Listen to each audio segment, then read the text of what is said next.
नमस्ते, मैं हूँ डॉक्टर रूपाली जैन और आयुर्वेद फॉर एवरीवन में आपका स्वागत है। आज के वीडियो का विषय है कंजंक्टिवाइटिस, जिसे आम बोलचाल की भाषा में आंखें आना भी कहा जाता है। तो इसमें आंखें बहुत ज़्यादा लाल होना, आंखों से पानी आना, जलन होना, बहुत ज़्यादा खुजली आना या आंखों से स्राव आना, जैसे चिपचिपा सा स्राव रहना, तो ये सारे लक्षण आपको दिखाई दे सकते हैं। ये एक तरह का देखिए वायरल इन्फेक्शन है। जब भी सीज़न चेंज हो जाता है, स्पेशली बारिश के दिनों में वगैरह ये दिखाई देता है। इसमें ये वायरल भी है और इन्फेक्शियस भी है। यानी अगर आपके फैमिली में अगर किसी को हो गया तो सारे फैमिली मेम्बर्स को भी ये होने का चांस रह सकता है। वैसे तो जो कंजंक्टिवाइटिस है इसके काफ़ी सारे प्रकार है, जिसमें वायरल, बैक्टीरियल या एलर्जिक है, नॉन स्पेसिफिक है, इस तरह के भी प्रकार रहते हैं। लेकिन आम तौर पर ये जो वायरल इन्फेक्शन से होने वाला कंजंक्टिवाइटिस है ये दिखाई देता है। वैसे देखा जाए तो इसके लिए कोई भी ट्रीटमेंट लेने की ज़रूरत नहीं है। जनरली इसके लिए एंटीबायोटिक्स वगैरह लिए जाते हैं, लेकिन ये वायरल इन्फेक्शन अगर है तो वैसे भी एंटीबायोटिक से आपको खासकर कोई फ़ायदा नहीं होने वाला। और वैसे भी 5 से 7 दिन में अपने आप ये जो सिम्टम्स है ये कम हो जाते हैं। लेकिन ये वीडियो इसलिए है ताकि आप कुछ होम रेमेडीज़ ले सके, कुछ उपाय कर सके जिससे आपकी तकलीफ़ आपको कम हो सके। दूसरा, इस वीडियो में हम आपको ये भी बताएंगे कि आयुर्वेद की संहिताओं में इसके बारे में क्या बताया हुआ है, इसके लिए आपने कौन सी प्रिकॉशंस आपने फॉलो करनी है ताकि आपको ये हो ही ना, आप इससे बचे रह सके। तो पूरी जानकारी के लिए हमारे साथ बने रहिए। और अगर आप इस चैनल पर नए हैं, आपने चैनल को सब्सक्राइब नहीं किया है, तो आयुर्वेद की सही जानकारी के लिए चैनल को सब्सक्राइब भी ज़रूर कीजिए।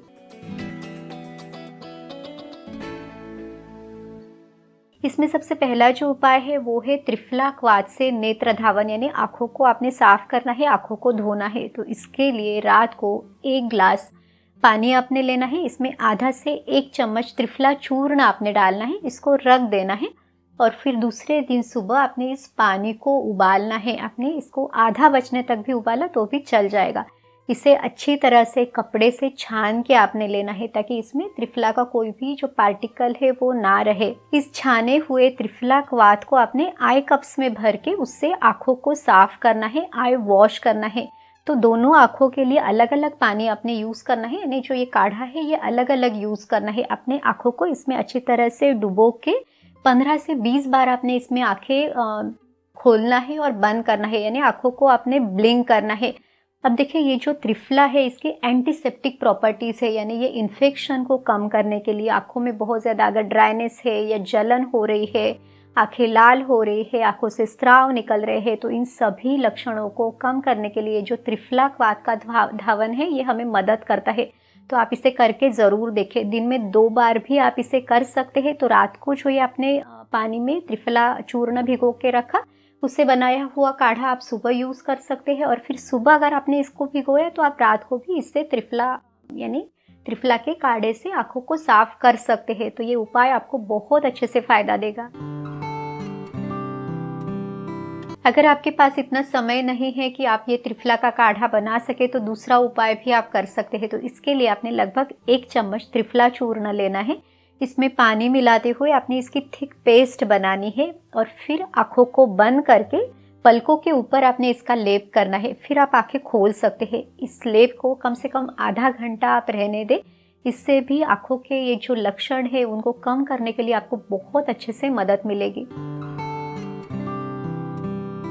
तीसरा जो उपाय आप कर सकते हैं, तो अगर आपके पास हरड़ है तो हरड़ को आपने उसको घिस के उसका लेप भी पलकों पे आप लगा सकते हैं। तो ये जो तीनों उपाय हमने अभी तक आपको बताए, उसमें से कोई भी एक उपाय या 2 उपाय भी आप कर सकते हैं।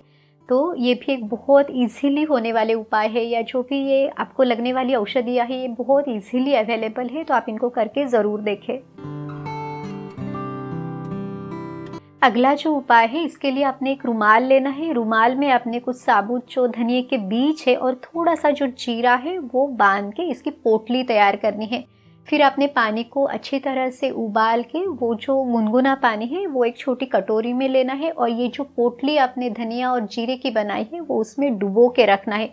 थोड़ी देर आप इसे ऐसे ही रहने दें और फिर इस पोटली से आपने आँखों को साफ करना है, यानी आँखों से जो पानी आता है या आँखों में ये जो ऊपर से भी हल्की स्वेलिंग है, तो आपने आँखों को अच्छे तरह से साफ करना है। आपने इसे 5-7 बार भी आप दोनों आँखों को कर सकते हैं। प्रिफरेबली ये जो पोटली है ये भी दोनों आँखों के लिए आपने अलग अलग इस्तेमाल करनी है। इससे भी आँखों में जो जलन है उसको कम करने के लिए आपको बहुत अच्छे से मदद मिलेगी। दूसरा, आप ये जो धनिए के बीज है और जीरा है, इनको पानी में उबाल के इसका पानी भी सेवन कर सकते हैं, यानी दोनों तरह से ओरली भी और लोकली भी आप इसका यूज़ कर सकते हैं। एक और उपाय भी आप कर सकते हैं, अगर आपके पास कैस्टर ऑयल है तो कैस्टर ऑयल को हल्का सा गुनगुना करके उसका भी अपने लेप आँखों के ऊपर करना है।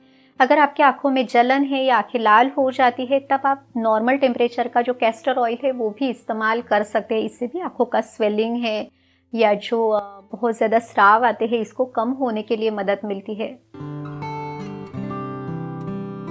आपको कभी भी आँखों से संबंधित कोई विकार हो ही ना, इसके लिए भी आयुर्वेद में कुछ उपाय दिनचर्या में दिए हुए हैं। तो इसके लिए अंजन उन्होंने कहा है। तो आप घर पे भी काजल बना सकते हैं, इसके बारे में भी हमने अलग से वीडियो बनाया हुआ है, वो वीडियो भी आप देख सकते हैं। अब देखिए, जब आप रेगुलरली इस तरह का काजल या अंजन करते हैं तो आपकी आंखें हमेशा निरोगी रखने के लिए, कोई भी इन्फेक्शन से बचाव के लिए आपको बहुत अच्छे से मदद मिल जाती है।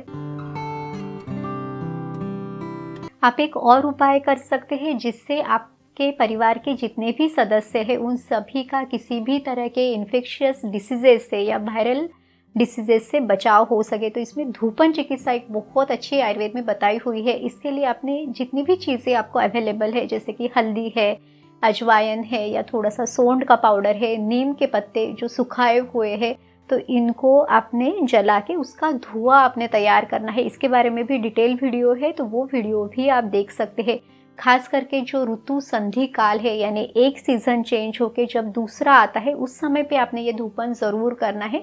आप रोज़ घर में शाम के समय पे इस तरह का धुआं या जो मेडिसिनल धुआं है उसको कर सकते हैं, तो ओवरऑल हेल्दी रहने के लिए ये आपको मदद ही करेगा। खुद की इम्यूनिटी को अच्छी रखने के लिए भी आप कुछ उपाय कर सकते हैं, जैसे कि कोविड के फेज़ में हमने बहुत सारे इम्यूनिटी बूस्टर्स लिए थे, तो वैसे ही उपाय आप कर सकते हैं। स्पेशली जो गिलोय है, तो गिलोय का सेवन आप ज़रूर करें। फिर चाहे वो गिलोय घनवटी है वो आप ले सकते हैं, तो 1 से 2 टैबलेट दिन में 1 या 2 बार आप ले सकते हैं। या तो अगर आपके पास फ्रेश गिलोय है तो गिलोय का जो कांड है, यानी जो स्टेम है, इसका काढ़ा बना के उसका सेवन भी आप कर सकते हैं।